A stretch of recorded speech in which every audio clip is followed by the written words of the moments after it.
नमस्कार मंडळी, स्वागत आहे तुमचं माझ्या एका नवीन व्हिडिओमध्ये. तर आज आहे जया एकादशी. मी तुम्हाला जया एकादशीची कथा सांगणार आहे. ही कथा ऐकल्यामुळे आपल्याला भगवान विष्णूंचा, माता लक्ष्मीचा आशीर्वाद प्राप्त होतो. तसेच आपल्या आयुष्यातील दुःख, दारिद्र्य, गरिबी देखील दूर होते. त्यामुळे व्हिडिओ स्किप न करता शेवटपर्यंत जरूर बघा. चॅनलवरती नवीन असाल तर चॅनल लाईक करा आणि सबस्क्राईब देखील करा. तसेच कमेंटमध्ये रामकृष्ण हरी किंवा जय हरी पांडुरंग लिहायला विसरू नका, जेणेकरून आपल्याला देखील भगवान विष्णूंचा, माता लक्ष्मीचा आशीर्वाद नक्कीच प्राप्त होईल. माघ महिन्यातील शुक्ल पक्षातील एकादशी तिथीला जया एकादशी म्हणतात. पुराणातही या एकादशीचे मोठे महत्त्व सांगितले आहे. धार्मिक ग्रंथामध्ये असे म्हटले आहे की मृत्यूनंतर व्यक्तीला त्याच्या कर्मानुसार भूत आणि पिशाच नावाच्या विविध अदृश्य जगात जावे लागते. जया एकादशीला या आश्रित जगांपासून मुक्ती मिळते असे म्हटले जाते. जया एकादशीचे व्रत पूर्ण विधीपूर्वक पाळल्यास भगवान विष्णूंचा आशीर्वाद सदैव तुमच्या पाठीशी राहतो असे म्हटले जाते. यासोबतच सर्व पापांपासून देखील मुक्ती मिळते. पद्मपुराणात भगवान श्रीकृष्णाचे शब्द सांगितले आहेत, ज्यात असे म्हटले आहे की जो कोणी या एकादशीचे व्रत पाळतो त्याला वेदनादायक पिशाच जीवनापासून मुक्ती मिळते, म्हणजेच त्याला या जन्मात जावे लागत नाही. राजा हरिश्चंद्रानेही जया एकादशीच्या दिवशी उपवास करून आपल्या जीवनातील घटना आत्मसात केल्या होत्या. पौराणिक कथेनुसार हा दिवस खूपच शुभ मानला जातो. भगवान श्रीकृष्णाने या व्रताबद्दल युधिष्ठिरांना सांगितले होते की हे व्रत केल्याने ब्रह्मदेवाच्या हत्येसारख्या पापांपासून मुक्ती मिळते. हे व्रत पूर्ण भक्तिभावाने पाळल्यास त्याला भूतप्रेतांचा त्रास सहन करावा लागत नाही असेही मानले जाते. एका आख्यायिकेनुसार एकदा देवांनी स्वर्गातील नंदनवनात एक उत्सव आयोजित केला होता. या उत्सवात सर्व ऋषी मुनींनाही आमंत्रित करण्यात आले होते. या महोत्सवात गंधर्व व गंधर्व मुलींचा नृत्य व गायनाचा कार्यक्रम होता. उत्सवादरम्यान अचानक पुष्यवती नावाच्या नर्तिकेची मल्यवान नावाच्या गंधर्वावर नजर पडली आणि तिला तो आवडला. यानंतर दोघेही एकमेकांकडे पाहू लागले. पुष्यवती आणि मल्यवान एकमेकांकडे बघण्यात इतके तल्लीन झाले होते की आपण उत्सवात उपस्थित आहोत हे त्यांच्या लक्षात देखील आले नाही आणि दोघेही आपली मर्यादा ओलांडून जवळ आले. हे पाहून त्या सोहळ्यात उपस्थित असलेले सर्वच अस्वस्थ झाले. यानंतर इंद्रदेवाने पुष्यवती आणि मल्यवान यांना शाप दिला की ते पिशाच्या जगात भटकतील आणि आत्तापासून त्यांना स्वर्गात स्थान मिळणार नाही. त्यानंतर ते दोघेही मोक्ष शोधण्यासाठी हिमालय पर्वतरांगांमध्ये पिशाच्या रूपात भटकू लागले. दोघांनाही आपल्या चुकीबद्दल पश्चाताप झाला आणि नारद मुनींनी माघ महिन्याच्या शुक्ल पक्षातील एकादशीच्या दिवशी व्रत करून भगवान विष्णूंचे ध्यान करण्यास सांगितले.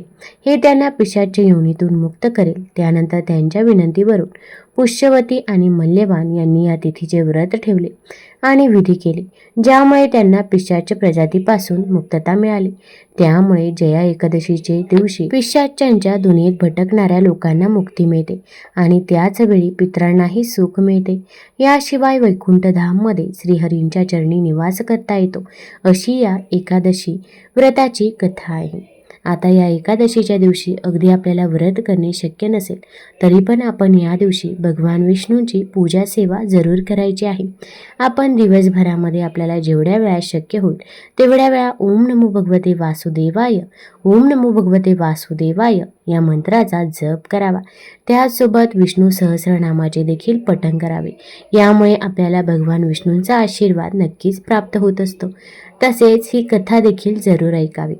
आता याच दिवशी भक्त पुंडलिक उत्सव देखील असतो. तर मी तुम्हाला भक्त पुंडलिकाची कथा सांगणार आहे. चॅनलमध्ये नवीन असाल तर चॅनल लाईक करा, सबस्क्राईब करा. कमेंटमध्ये जय हरी पांडुरंग किंवा रामकृष्ण हरी लिहायला विसरू नका. पंढरपूर हे भीमा नदीच्या अर्थात चंद्रभागा नदीच्या काठावर वसलेले वारकऱ्यांचे तीर्थक्षेत्र म्हणून प्रसिद्ध आहे. 8 प्रवेशद्वार असलेल्या या मंदिरात आषाढी एकादशीला विठ्ठल भक्तांची मांदियाळी असते. या तीर्थक्षेत्राच्या विशेष महात्म्यामुळे याला दक्षिण काशी असे संबोधले जाते आणि विष्णूचा अवतार मानल्या जाणाऱ्या विठ्ठलाला अवघ्या महाराष्ट्राचे कुलदैवत असे म्हणतात. महाराष्ट्रातील वारकरी आणि कर्नाटकमधील हरिदास हे सारख्याच भक्तिभावाने येथे येत असतात. यामुळे प्रादेशिक संस्कृतीचा समन्वय आणि मराठी कानडी सामंजस्याचा दुवा साधला जातो. आषाढी एकादशीला येथे मोठी यात्रा भरते. या यात्रेसाठी महाराष्ट्रातून तसेच बाहेरील राज्यातून वारकरी पायी दिंडीत येतात. स्कंद पुराणातील श्री विठ्ठल स्तवराज मध्ये पंढरपूरच्या विठ्ठलाचे विश्वव्यापकतेचे वर्णन केले आहे. त्यात भक्तवत्सल्य पांडुरंगाची आणि त्याचा भक्त पुंडलिक याची कथा देखील सांगितली जाते. लोहतंड नावाच्या एका खेडेगावात जालूदेव नावाचा एक विद्वान ब्राह्मण राहत होता. तो अत्यंत सज्जन आणि सदाचारी होता. जेवढा धार्मिक होता तेवढाच सात्विक होता. मात्र त्याचा पुत्र पुंडलिक या सर्व गोष्टींना अपवाद होता. तो आई वडिलांचं ऐकत नसे, थोरा मोठ्यांना मान देत नसे, मन मानेल तसे वागत असे, तसेच वाईट मुलांच्या संगतीत राहत असायचा. असे अनेक दुर्गुण पुंडलिकाच्या स्वभावामध्ये होते. त्यामुळे त्याच्या आई वडिलांनी असा विचार केला की त्याचे जर लग्न केले तर बायकोच्या दबावाखाली त्याच्या स्वभावामध्ये परिवर्तन होईल. परंतु त्याचे लग्न लावून दिल्यानंतर सगळे उलटेच झाले. पुंडलिक पूर्णपणे पत्नीच्या आहारी गेला होता. पुंडलिकाला स्वतःच्या सुखापुढे कोणाचीच आणि कशाचीच पर्वा वाटत नव्हती. तो आई वडिलांचा फार राग करू लागला होता. एके दिवशी पुंडलिकाने आपल्या नशिबाला दोष देत या सर्व दुःखांपासून मुक्ती कशी मिळावी या चिंतेत विचार करत बसलेल्या पुंडलिकाला घराबाहेर काहीतरी गडबड गोंधळ ऐकू आला. काय चाललं आहे हे पाहण्यासाठी पुंडलिकाचे आई वडील घराबाहेर आले. पाहतात तर काशी यात्रेला निघालेल्या भक्तांचा एक समुदाय गावात मुक्कामासाठी आला होता. त्या समुदायामध्ये म्हातारी माणसे तसेच तरुणही होते. तरुण मुलं आपापल्या म्हाताऱ्या आई वडिलांची सेवा करत होते. पुंडलिकाच्या आई वडिलांना त्यांचा हेवा वाटला, परंतु आपल्या नशिबी असे सुख नाही अशा विचाराने ते दुःखी झाले. त्यानंतर मुकाट्याने ते घरात आले. पुंडलिकाला यात्रेची आणि यात्रेकरूंची माहिती मिळाली होती. काशी यात्रा केल्यावर पुण्य लाभतं, सगळी पापे धुतली जाऊन मुक्ती लाभते असे सगळ्यांच्या चर्चेतून त्याला माहीत झाले. मग तो त्या यात्रेकरूंना जाऊन भेटला. काशी यात्रेबद्दल त्यांच्याकडून त्याने माहिती देखील घेतली. त्यांच्यात सामील झाल्यानंतर त्यांच्यातील सर्व चर्चेमुळे पुंडलिकालाही काशी यात्रेसाठी जावेसे वाटले. तसेच त्याची बायकोही यात्रेला जाण्यासाठी तयार झाली. त्याच्या आई वडिलांनाही खूप आनंद झाला. धूर्त आणि लंपट पुंडलिकाने लोकनिंदा टाळण्यासाठी आई वडिलांसह काशी यात्रेला जाण्याचे ठरवले. सर्वच जण काशीला निघाले. त्या काळी यात्रा प्रवास पायी करावा लागत असे. वृद्ध माणसे प्रवासात थकत असायचे. चालत असताना पुंडलिकाची तरुण बायको सुद्धा फार थकली. तेव्हा पुंडलिकाला आपल्या तरुण बायकोला आपल्या खांद्यावर घेतले आणि आई वडिलांच्या गळ्यात दोरा बांधला आणि तो ओढत ओढत चालू लागला. परंतु पुढे मात्र त्याच्याबरोबरच्या लोकांची आणि पुंडलिकाची चुकामुक झाली. पुंडलिक रस्ता चुकला आणि तो काशी क्षेत्राच्या दक्षिणेकडे असलेल्या कुकुर स्वामींच्या आश्रमाजवळ जाऊन पोहोचला. जेव्हा पुंडलिकाच्या लक्षात आले आपण रस्ता चुकलो आहे, तेव्हा त्याने कुकुर स्वामींना विचारले, काशीकडे जाण्याचा रस्ता कोणता आहे? स्वामी त्याला म्हणाले, मला काशीचा मार्ग माहीत नाही, मी तिथे कधीही गेलेलो नाही. पुंडलिकाने स्वामींची थट्टा करत म्हटले की तुमच्यासारख्या पवित्र व्यक्तीने तर काशीला जायलाच हवे. स्वामी शांत मनाने पुंडलिकाला म्हटले की आजची रात्र येथेच मुक्काम करा, उद्या सकाळी गावात काशीच्या रस्त्याची चौकशी करू. पुंडलिकाने त्याची पत्नी आणि आई वडिलांसोबत आश्रमातच मुक्काम करण्याचे ठरवले. झोपेत असताना पुंडलिकाला रात्रीच्या वेळी कसल्याशा आवाजाने जाग आली. तो बाहेर येऊन पाहू लागला तर आश्रमात 3 महिला पाणी शिंपडून आश्रमाची स्वच्छता करत होत्या. कुतूहलापोटी पुंडलिक त्यांच्याजवळ गेला आणि त्यांची चौकशी करू लागला. तेव्हा त्यातील एकीने सांगितले की मी गंगा, ही यमुना आणि ती सरस्वती, आम्ही तिघी कुकुर स्वामींच्या आश्रमाची स्वच्छता करण्यासाठी आलो आहोत. त्यांचे उत्तर ऐकून पुंडलिकाला आश्चर्य वाटले की कुकुर स्वामींनी साधी काशी यात्रा सुद्धा केली नाही आणि अशा व्यक्तीच्या आश्रमासाठी या महान नद्या स्वच्छता करण्यासाठी आल्या आहेत. पुंडलिकाने आपली शंका त्यांच्याजवळ बोलून दाखवली. त्यावर त्या 3 महिलांनी पुंडलिकाला सांगितले की धार्मिकता अध्यात्म आणि भक्ती ही पवित्र ठिकाणी भेट देण्यावर किंवा खर्चिक रीतिरिवाजांवर अवलंबून नसून केवळ उत्तम कर्म करण्यावर अवलंबून असते. पुढे त्यांनी सांगितले की कुकुरस्वामींनी मन लावून आपल्या आईवडिलांची सेवा केली आहे आणि दुसरीकडे आपलं संपूर्ण आयुष्य समाजासाठी समर्पित केलेलं आहे. अशा प्रकारे कुकुरस्वामींनी मोक्ष मिळवण्यासाठी भरपूर पुण्य जमा केलं आहे आणि आम्हाला त्यांची सेवा करण्यासाठी पृथ्वीवर खाली आणलं आहे. नद्यांचे हे बोलणे ऐकून पुंडलिक भानावर आला. आई वडिलांच्या गळ्यात दोरी बांधून त्यांना ओढत ओढत आपण त्यांना इथपर्यंत आणलं हे दृश्य त्याच्या डोळ्यात तरळलं. आपल्या उन्मत्त स्वभावामुळे आपण त्यांचे काय काय हाल केले ते आठवून त्याला दुःखाने रडू कोसळलं. आपल्या जन्मदात्यांशी आपण कसे वागलो आणि आता आपण पुण्य कमवण्यासाठी काशीला निघालो आहोत या विचाराने त्याला स्वतःचाच खूप राग आला. आपण दृष्ट आहोत, पापी आहोत असं वाटून तो स्वतःला दोष देऊन रडू लागला. तीनही नद्यांनी त्याचं सांत्वन केलं आणि माता पित्याची मनोभावे सेवा करून सुखी हो असा आशीर्वाद देऊन त्या अदृश्य झाल्या. डोळे पुसत भानावर आलेल्या पुंडलिकाने लागलीच आपल्या माता पित्यांकडे धाव घेतली. त्यांचे पाय धरून तो वारंवार त्यांची क्षमा मागू लागला. पुंडलिकाचे वृद्ध माता पिता त्याच्यातील हे परिवर्तन पाहून भांबावून गेले. दुसऱ्या दिवशी सर्वांनी उठून कुकुरस्वामींचा आशीर्वाद घेतला आणि ते काशीकडे निघाले. आता माता पित्यांसाठी पुंडलिकाने प्रवासात बैलगाडीची व्यवस्था केली होती. पुंडलिकामध्ये आता बदल झाला होता. राक्षस वृत्तीतून त्याच्यामध्ये देवत्व आले होते. तेव्हापासून पुंडलिक निश्चिम मातृपितृ भक्त बनला होता. त्याने आपल्या माता पित्यांना काशी यात्रा घडवली होती. त्यानंतर पंढरपुरास आणले. आता नित्यनियमाने पुंडलिक माता पित्यांच्या सेवेमध्ये मग्न राहत असे. वृद्ध माता पित्यांची सेवा ही त्याच्यासाठी भगवंत भक्ती बनली होती. भगवान श्री विष्णू पुंडलिकाच्या या भक्तीने प्रसन्न झाले होते. त्याच्या सेवा वृत्तीची आणि भक्तिभावाची परीक्षा घ्यावी, तसेच त्याला आशीर्वाद देऊन त्याचे कल्याण करावे या विचाराने भगवंत पंढरीत आले होते. थेट येऊन पुंडलिकाच्या घराच्या दारात उभे राहिले. आल्यानंतर भगवंत म्हणाले, हे पुंडलिका, मी आलो आहे, इकडे ये, मला घरात घे, मी तुझ्या निश्चिम भक्तीने प्रसन्न झालो आहे. पुंडलिक खरोखरच आपल्या आईवडिलांची सेवा करण्यात गुंग झाला होता. साक्षात परब्रह्म पांडुरंग पुंडलिकाची वाट बघत दारात उभे होते. तरीही त्याच्या स्वतःतला पुंडलिक उठला नाही. त्याने सुहास्य वदनाने भगवंताला जागेवरूनच विनम्र अभिवादन केले. सेवेचे व्रतही मोडता येईना आणि भगवंताच्या गृहस्थ स्वागताचा धर्मही पाळता येईना अशी अवस्था पुंडलिकापुढे झाली होती. पुंडलिकापुढे मोठे धर्म संकट उभे राहिले. तेव्हा त्याला जवळच पडलेली एक वीट दिसली. ती त्याने दाराबाहेर फेकली आणि ही सेवा पूर्ण होईपर्यंत भगवंताला त्या विटेवर उभा राहण्याची विनंती केली.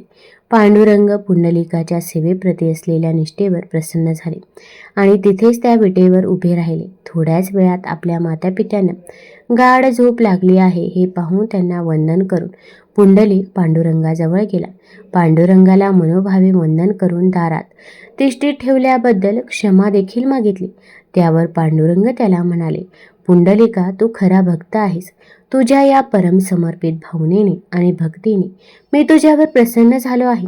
मी परीक्षा घेण्यासाठीच येथे आलो होतो आणि तू त्या परीक्षेत उत्तीर्ण झाला आहे. तुला पाहिजे तो तू मला वर माग. त्यावर पुंडलिकाच्या डोळ्यात आनंदाचे अश्रू आले. तो अतिशय भक्तियुक्त अंतकरणाने म्हणाला, देवा, मला माझ्या प्रपंचासाठी काहीही नको. मला फक्त तू हवा आहेस. आता जसा तू उभा आहेस तसा सतत तुझ्या भक्तासाठी इथे उभा राहा आणि त्यांना तुझे परम पवित्र दर्शन सतत घडू दे. त्यावर पांडुरंग तथास्तु म्हणाले. तेव्हापासून परब्रह्म पांडुरंग कमरेवर हात ठेवून विटेवर उभे राहून 28 युग भक्तांना दर्शन देत आहेत. पुंडलिकामुळेच अमृताचा हा ठेवा भक्तांच्या हाती लागला आहे. त्याचे पाय समचरण आहेत. सर्वांकडे पांडुरंग समतुल्य दृष्टीने पाहतात. त्याच्या चरणी जो लीन होतो तोही समत्व दृष्टी प्राप्त करतो. धन्य तो पुंडलिक आणि धन्य त्याची मातृपितृ भक्ती. पंढरपूरमध्ये 12 महिने महाराष्ट्रातील आणि लगतच्या राज्यातील असंख्य संख्येने भाविक विठुरायाच्या दर्शनासाठी येतात. आषाढी आणि कार्तिकी वारीसाठी राज्यातील विविध ठिकाणी संतांच्या पालख्या निघून वाखरी येथे जमतात। आषाढी एकादशीचा उत्सव सर्वात मोठा असतो। परब्रह्म पांडुरंग दर्शन आणि भक्त पुंडलिक मातृपितृ भक्ती हा आदर्श येथे येणाऱ्या भक्तांच्या मनात नेहमीच घर करून राहतो। विठू माऊलीचे रूप डोळाभर पाहावे असेच आहे। अगदी निरखून पाहिलं तर विठुरायाच्या हनुवटीवर खडी पडते आणि तो आपल्याकडे पाहून स्मित हास्य करतोय असेच दिसते। पांडुरंगाची प्रत्येक गोष्ट खास आहे हो। दिनांचा दयाळू आणि योगिया दुर्लभ असलेल्या विठुरायाची मूर्ती स्वयंभू अशी वालुकामय शिलेची आहे। श्रींच्या मस्तकी मुकुटासारखी उंच कंगोरेदार टोपी आहे। याचा आकार शिवलिंगासारखा असल्यामुळे त्यास शिवलिंग म्हणतात। श्रींचे मुख उभट आहे, गाल फुगीर आहेत, दृष्टी समचरण आहे, कानी मकर कुंडले आहेत, गळ्यात कौस्तुभ मणी आहे, पाठीवर शिंके असून हृदयस्थानी श्रीवत्सालंचन आहे। दोन्ही दंडावर अंगद असून मनगटावर मणिबंध देखील आहेत। श्री विठ्ठलाने हात कटेवर ठेवलेले आहेत। उजव्या हातात कमळाचा देठ असून डावा हात उताना अंगठा खाली येईल असा टेकवला आहे, तर डाव्या हातात शंख आहे। श्रींचे कमरेला तिहेरी मेखला आहे। छातीवर उजवीकडे भृगु ऋषींनी पादस्पर्श केलेली खूण आहे। ब्रह्मदेव निघालेली नाभी आहे। कमरेला वस्त्र आहे, वस्त्राचा सोगा पावलापर्यंत आहे। डाव्या पायावर मुक्तकेशी नावाच्या दासीने बोट लावलेली खूण आहे। अशी दगडी विटेवर उभी असलेली मूर्ती आहे। विठ्ठलाच्या कानात असलेले मकर म्हणजेच मासे यांची कथा काय आहे? माशांना पांडुरंगाच्या कानात स्थान कसे मिळाले असा प्रश्न अनेकांना पडतो। याचं खरं उत्तर असं की विठोबाच्या कानात मासे नाहीत तर माशांच्या आकाराची कुंडले आहेत। महाभारतात कर्णाला जन्मतः सुवर्ण कुंडले आणि सुवर्ण कवच होते। तसेच एका भक्ताच्या भोळ्या भक्तीवर भाळून विठोबाने माशांना स्थान दिलं आहे। यामागची कथा अशी आहे की एकदा एक कोळी पांडुरंगांना भेटायला उपहार द्यायला त्यांच्याकडे जातो, पण त्याला इतर लोक आतमध्ये जाऊ देत नाही। का? कारण की तो एक मच्छीमार आहे ना, आणि तसाही तो जे उपहार देणार असतो ते खुद्द त्याने पकडलेले मासे असतात आणि ते पण दोन। बाकीचे म्हणतात पांडुरंग देव आहेत, त्यांना मासे का देतोय, पाप लागेल तुला आणि आम्हा सर्वांना।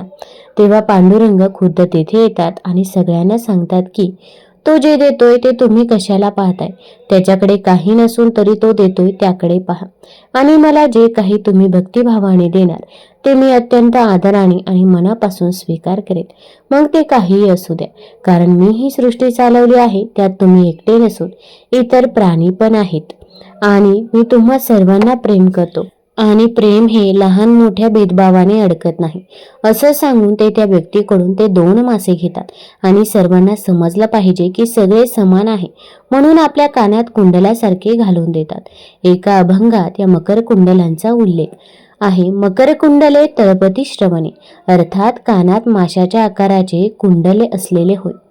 तुम्हाला जर ही कथा आणि ही माहिती आवडली असेल तर चॅनलला लाईक करा, सबस्क्राईब करा आणि आपल्या मित्रपरिवारासोबत जरूर शेअर करा। धन्यवाद।